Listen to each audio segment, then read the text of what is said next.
Welcome to The Explainer. So today, we're unpacking something pretty intense. We're diving into the raw, absolutely unfiltered philosophy of monumental success.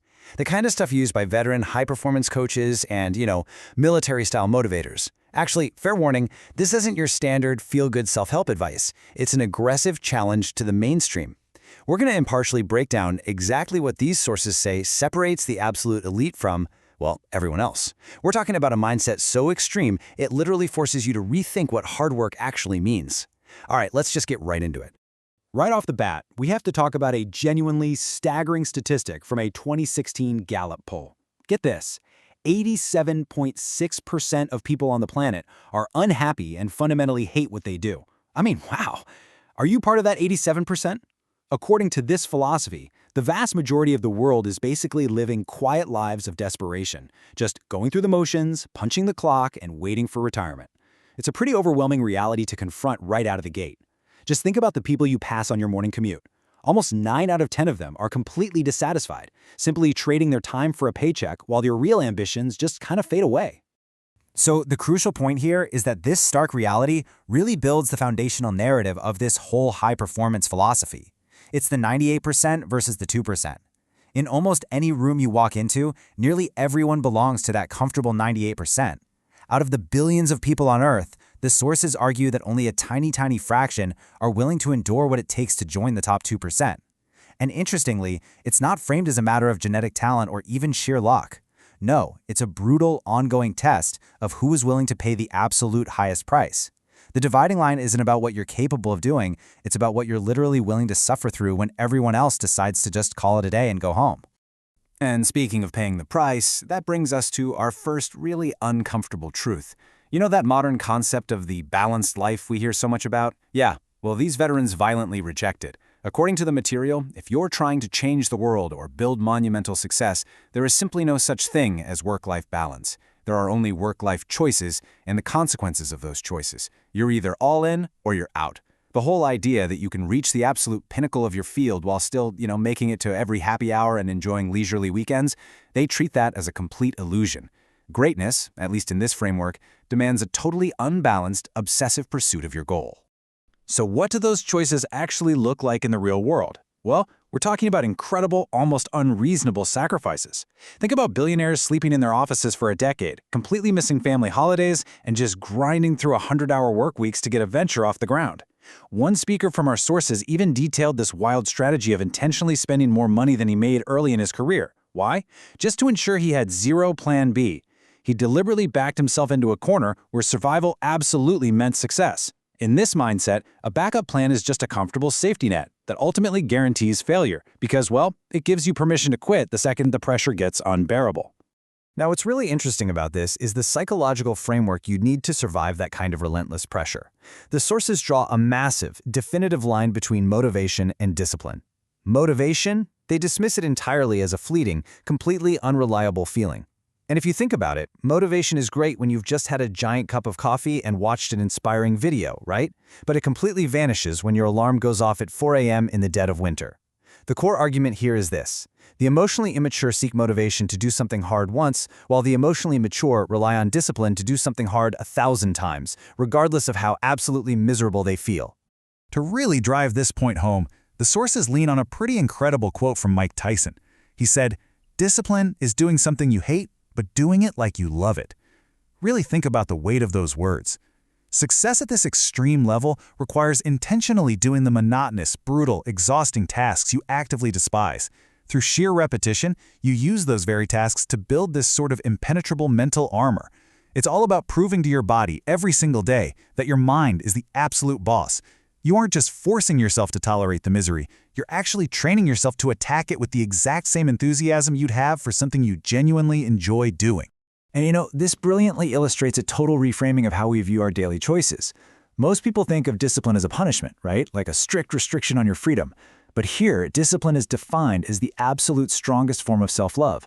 It is the act of ignoring what you want right now, hitting that snooze button, grabbing the junk food, retreating to whatever is comfortable for something incredibly far better later on.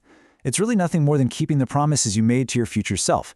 When you look at it that way, choosing the hard path isn't a deprivation at all. It's an investment in the person you're desperately trying to become. And the impact of this daily discipline isn't just theoretical, it's actually mathematical. If you use discipline to improve by just 1 measly % each day, those gains compound. You end up a staggering 37 times better at the end of a single year. 37 times, that is a transformative leap.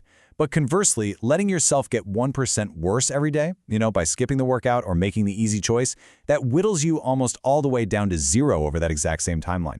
Those tiny, silent choices are transforming you every single day, whether you realize it or not. The trajectory of your life isn't decided by massive dramatic events, but by the quiet, disciplined actions you take when literally nobody is watching.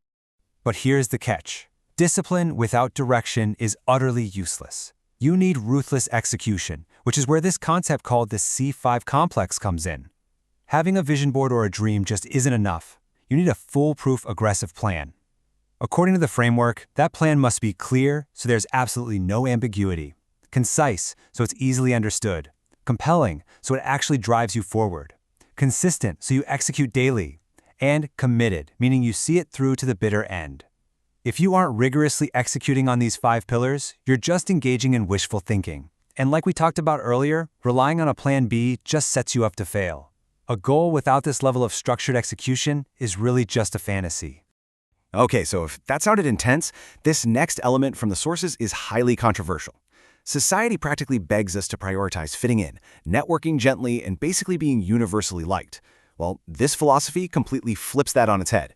They argue that the deep desire to be liked is exactly what keeps most people safely stuck in the 98%. Instead, they champion something called the power of proximity, which is the act of ruthlessly and intentionally curating your inner circle, even if it means aggressively cutting ties with 99% of the people you currently know. It's a pretty cold calculus, honestly. If the people around you aren't actively pushing you forward, they're actively holding you back. This idea is perfectly captured by a recurring mantra in the material. Show me your friends and I'll show you your future. It's a pretty harsh reality to swallow, isn't it? While our foundational self-esteem might be built in childhood by our parents, as adults, our trajectory is entirely dictated by our associations.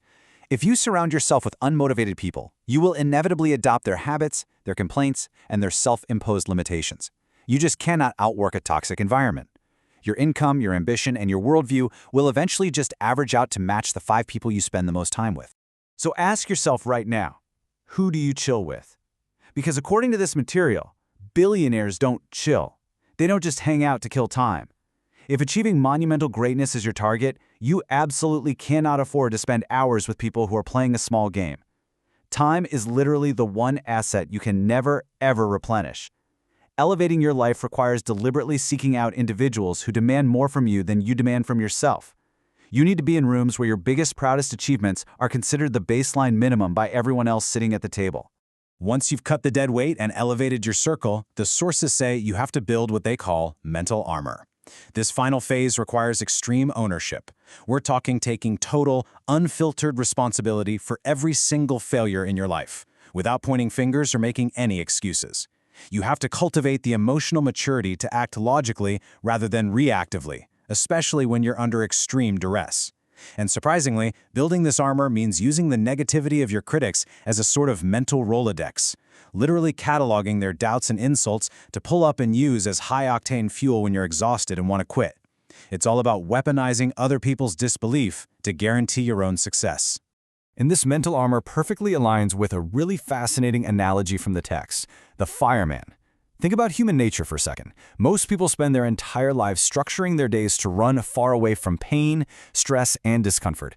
But the elite, they adopt the fireman mentality. When the alarm sounds, they run straight toward the danger. The heat doesn't bother them. They live in the heat, they train in the heat, and they learn to completely control the flame. They deeply understand that victory isn't found by safely avoiding the storm in a bunker. True victory is forged directly inside the fire. They actually embrace the friction because friction is exactly what creates growth. So, what does standing in the fire look like practically? Well, it looks like this staggering metric, 300. We're talking about making 300 cold calls a day as a baseline standard for success in sales. Just try to picture the pure exhausting rejection involved in doing that every single day. We aren't talking about casually reading a book or passively listening to an explainer about success. This is about a sheer, massive, unadulterated volume of action. It's almost comical how overwhelming that number is. But it serves as a stark, undeniable reminder that there is absolutely no easy, quick, or painless path to the top.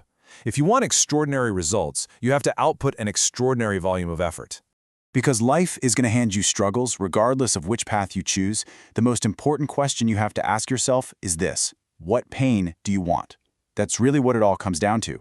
Are you willing to endure the daily, grueling pain of discipline and sacrifice to achieve your monumental goals? Or will you default to the long-lasting, quiet pain of regret? The choice is entirely yours, but make absolutely no mistake, you're going to pay a price either way. I really hope this deep dive into the harsh realities of high performance challenged your perspective and maybe sparked something inside you. Thanks so much for joining me on The Explainer.